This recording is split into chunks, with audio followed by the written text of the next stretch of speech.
नमस्कार दोस्तों, आप सभी का स्वागत है आज के एक फिर न्यू कहानी में। जी हाँ दोस्तों, आज की कहानी में हम लोग देखने वाले हैं एक बूढ़े गिद्ध ने बताया कि आखिर माता पिता को बुढ़ारी समय में उनका औलाद साथ क्यों छोड़ देता है। जी हाँ दोस्तों, इस कहानी के माध्यम से हम लोग समझने का प्रयास करेंगे, इसलिए मेरे दोस्त कहानी को पूरा सुनना, क्योंकि दोस्तों इस कहानी से आपकी ज़िंदगी की सबसे बड़ी सीख मिल सकती है। दोस्तों आपका टाइम बहुत ही महत्वपूर्ण है, इसीलिए चलिए दोस्तों हम कहानी को शुरू करते हैं।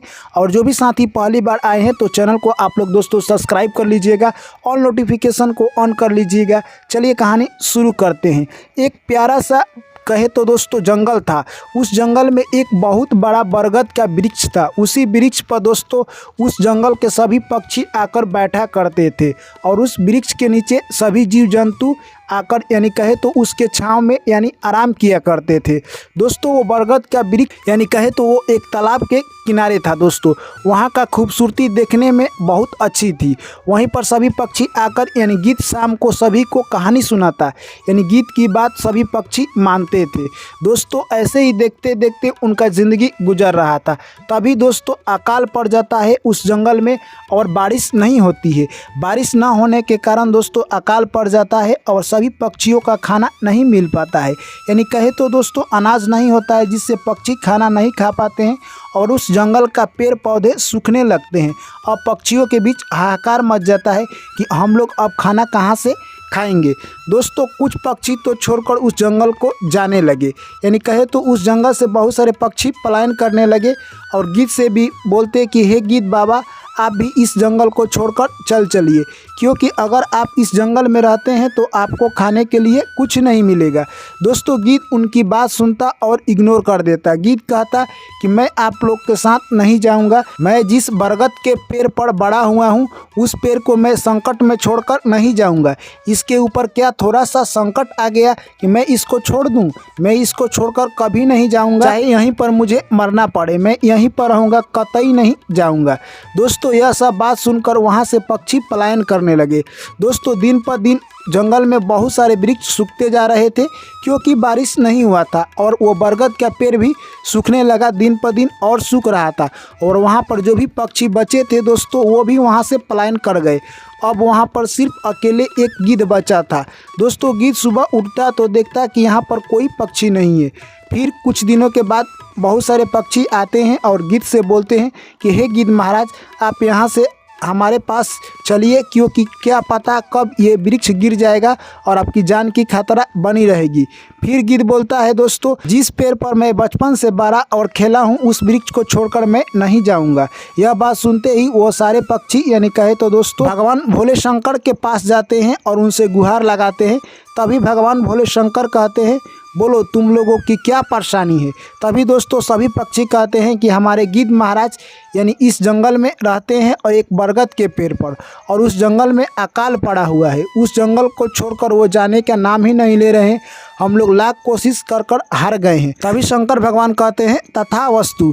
दोस्तों वहाँ से सभी पक्षी चले जाते हैं और शंकर भगवान अगले दिन जैसे ही पृथ्वी पर भ्रमण करने के लिए आते हैं तो देखते हैं कि गिद्ध उसी पेड़ से लिपटा हुआ है और उसी पेड़ के नीचे बैठा हुआ है। दोस्तों यह सब देखकर शंकर भगवान गिद्ध के पास जाते हैं और बोलते हैं, हे गिद्ध महाराज, इस जंगल में तो कोई भी पक्षी हमें दिखाई नहीं दे रहा है, आप इस जंगल में क्यों अकेले बैठे हैं? यह बात सुनते ही दोस्तों गिद्ध बोलता है कि हे भोलेनाथ, आप तो नाथों के नाथ हैं, आप से क्या छिपाना। इस जंगल में देखिए अकाल पड़ा हुआ है, खाने के लिए दाने दाने के लिए सभी जीव जंतु और पक्षी तरस गए हैं।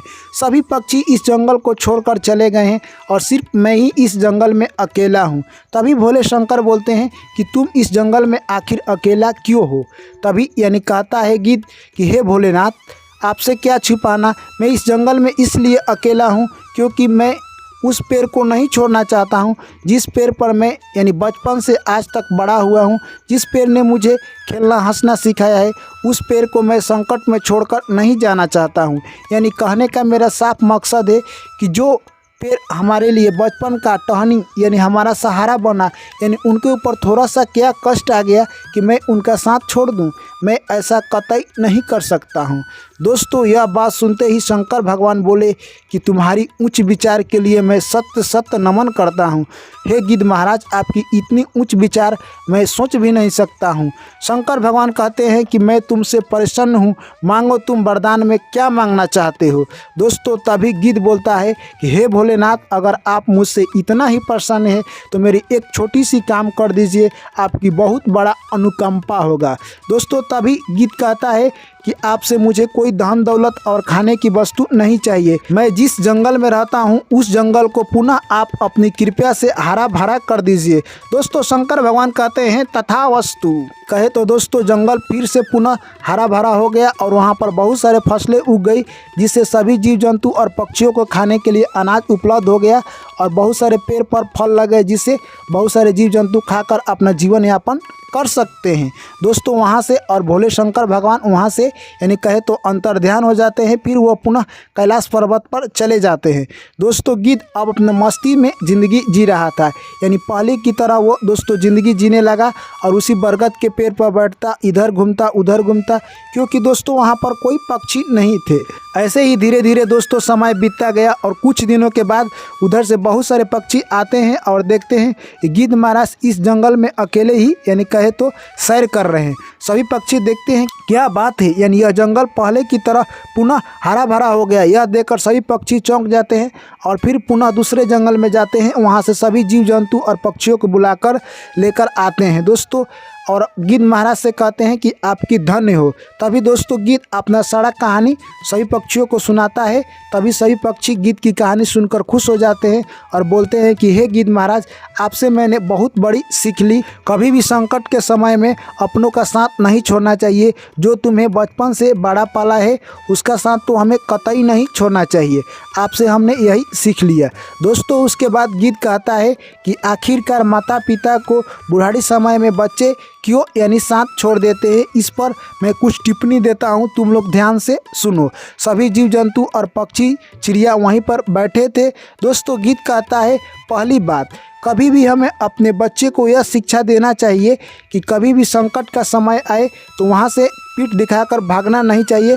हमें उसका यानी कहे तो मार्ग ढूंढना चाहिए, उस प्रॉब्लम का यानी सलूशन ढूंढना चाहिए, ना कि पीठ दिखाकर भागना चाहिए। और दूसरी बात, जब भी अगर आपके ऊपर संकट आ रहा है तो भगवान तभी आपको संकट देता है। भगवान जानता है कि आप इस यानी कहे तो डाउट को सॉल्व कर सकते हैं, यानी इस समस्या का समाधान आपके पास है, इसलिए भगवान भी आपका परीक्षा लेना चाहता है, तभी आपके ऊपर संकट भेजता है। और तीसरी बात, कभी भी अपने अटल निर्णय से यानी कहे तो मुंह ना मोड़े। अगर आपने अटल निर्णय ले लिया है तो उसे प्राप्त कर कर ही दम लीजिए। और चौथी बात, जो इंसान अकेले चलना सीख लेता है उसे ज़िंदगी कभी भी नहीं हराती है। इसलिए आप लोग मार्ग में अकेला चलना सीखिए, जिससे आप अपनी ज़िंदगी के सबसे ऊंचाई तक पहुंच जाएंगे। यही बात गिद्ध सभी पक्षियों और जीव जंतु से कहता है।